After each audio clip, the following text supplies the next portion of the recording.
it looks like Father Time is finally creeping up on LeBron. He's showing his age a little bit. But last night, the 1,297 double-digit streak has come to an end. A phenomenal streak. I can't knock it, but it is over now. And I think it's going to kind of help the stitch of that Phoenix game where he stayed in the game just to get to his 10 points to carry that streak.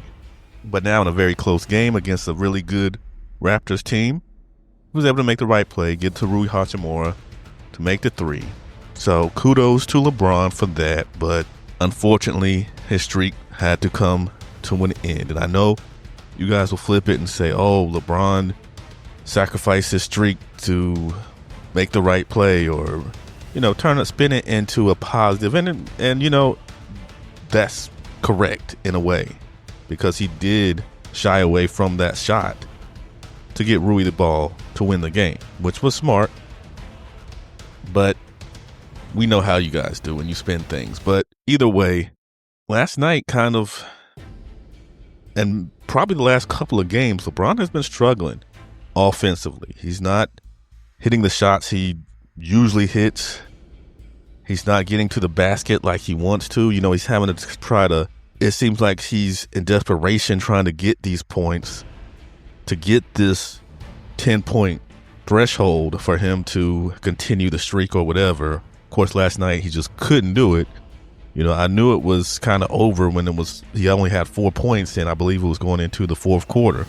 Luckily, his teammates, Austin Reeves, Rui Hachimura, these guys did the heavy lifting that LeBron just, I'm not saying can't do, but was unable to do, or has been unable to do in some of these last games against the better teams. He looks good against Utah and New Orleans and teams like that, but teams that actually have some playoff merit, he's struggling big time.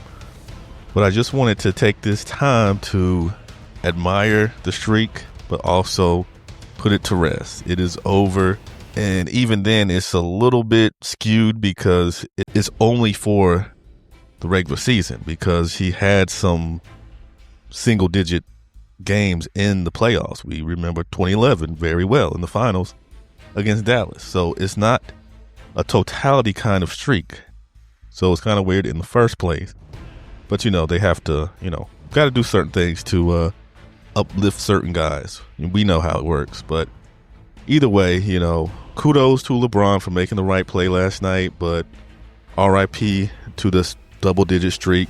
And right now, Father Time is catching up pretty quickly to LeBron James. And he's not doing himself any favors when it comes to maybe his next step or maybe his next team. The 11 assists or 12 assists, I believe it was 11, are phenomenal, at this stage. But at the same time, when you have certain creators and certain groups saying this guy's the greatest scorer of all time, and it's hard for you, it's a struggle to get to 10 points now, maybe we need to reanalyze that thought process. But either way, the end of an era, the double-digit streak comes to an end for LeBron James. But on the bright side, they win against a scrappy and good Toronto Raptors team. So kudos to that. If you liked it, please hit it with a like. If you didn't, I'm sure there's something on this channel you'll like. Either way, thank you guys, and be back with more content very soon.